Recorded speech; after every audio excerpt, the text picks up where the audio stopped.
David, talk to me about the history of Total Play. What do Total Play do? Well, basically, we're cricket specialists. I'm hoping that we've sort of created the sort of go-to suppliers for design and installation of both natural and synthetic cricket pitches, really. My history coming from up north in Keighley and in Yorkshire, I was lucky enough to play all the county schoolboys cricket from 11 all the way up to Yorkshire second team, gave me an insight into obviously the professional game. There was a certain Michael Vaughan that came along just slightly younger than me, and as another opening batsman, he was just a fraction better than I was. So I'm afraid I didn't cut the grade, and so I didn't make it into the obviously the first team. I played second team, but I didn't make it into the first team, and then played for Harrogate. But then once I stopped playing, then I was groundsman at Harrogate Cricket Club, where we used to have an outground. And then when I was 21, I was asked to be head groundsman down at Northants, where I was chairman of the First Class Groundsman's Committee and was then the IOG, the Institute of Groundsmanship, training courses, etc. And I did that for 7 or 8 years. We had the World Cup and, hosted a lot of games. And then 20 years ago, I resigned from that position and set up Total Turf Solutions, which is a consultancy company, which I'm still doing works for Sport England, ECB, Football Foundation. I've done a load of work previously for the RFU. So I've designed and built just about every type of sports pitch you can think of. But over the last sort of 15 years, really, we've built up Total Play as a cricket-specific company, where I'll get back on the tools and build some natural pitches. For 12 months of the year, we have teams, 3 or 4 teams going around, in-house teams that are employed by the company, and we'll go around and refurb and design and build lots of different types of synthetic systems, from match pitches to 10-lane systems and to the new hybrid system of the Cricket Shield that we've got at Bradford now. So hopefully with my background and then the people and the specialists that I brought in and the sales team and some fantastic installers that we have that have been getting very wet all winter, we've got a good in-house team that we have control over, and basically this is what we do day in, day out. So it's something that we've been able to refine over the years and make sure we're having best practice across the board. Is there an increase in demand over the years for synthetic pitches? And if so, why is that the case?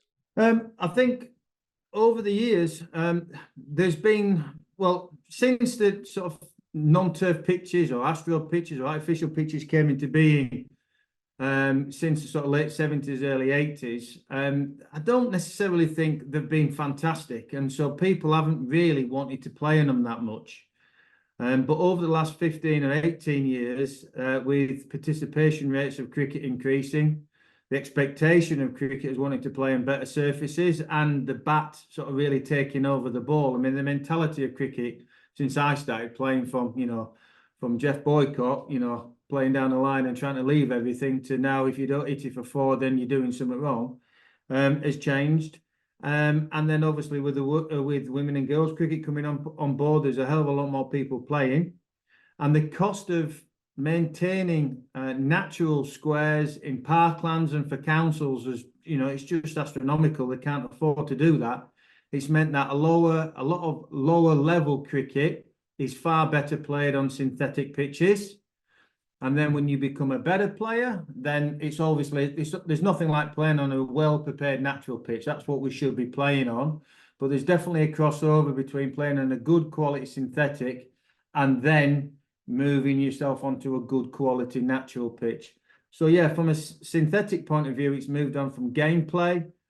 But realistically now, if you want to be a recognised local grassroots cricket club, you've got to have a 2-lane system or 3-lane system, some form of practice facility that can be used all year round.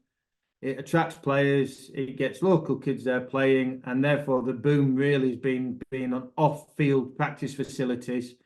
And because we're building them fully enclosed now, they're used every single day, throughout the winter. And therefore this is where we've really seen the boom in is off-field practice facilities, really. Talk to me about the Cricket Shield. This looks very exciting.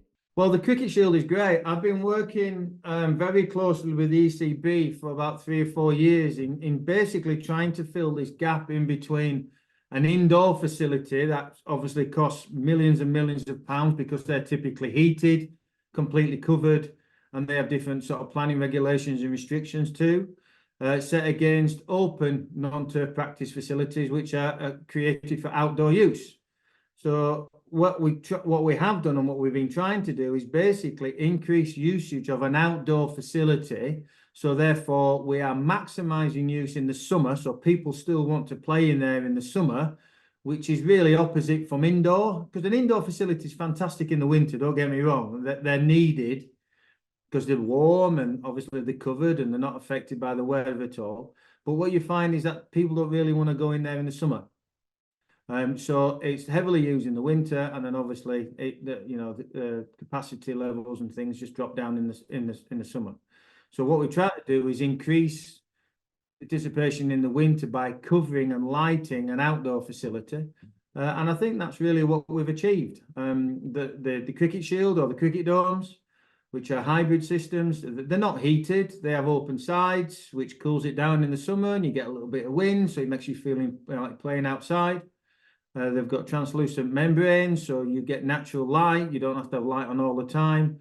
But also, we've designed state-of-the-art lighting system, which is just moves all the cricket-specific lighting systems forward with the standards and the way that we've done that. There's been a lot of research gone into the lighting system because it's on sensors, and we have minimum lux levels and maximum lux levels, and it basically can sense what the light is in the actual structure. So therefore, we're keeping the right lux levels and uniformity for health and safety point of view, but also trying to get this factor that we feel it's really comfortable, like being an outside space. And a bespoke netting system, which means we can have lane practice, and also we have game practice as well. So I think that the system up at Bradford, talking to the boys up there, that pre-Christmas they've basically pulled all the nets back and been playing games in there all the time. And we're playing games on Christmas Eve and Christmas Day. We've got videos of that and running around. And then the more sort of practice-specific element of the shields come in. So we're then pulling the lanes out, and now the practice and the batting and the bowling with a bit more vigour in anticipation of the new season. So it gives us a great area really to do any form of activity and training and games, and obviously bespoke practice up to the elite level. Well, that sounds really interesting. It sounds like I need to get on the phone to my club chairman and make sure we get one of those in ourselves. David, thanks so much for your time. We'll leave a link in our description to everything Total Play.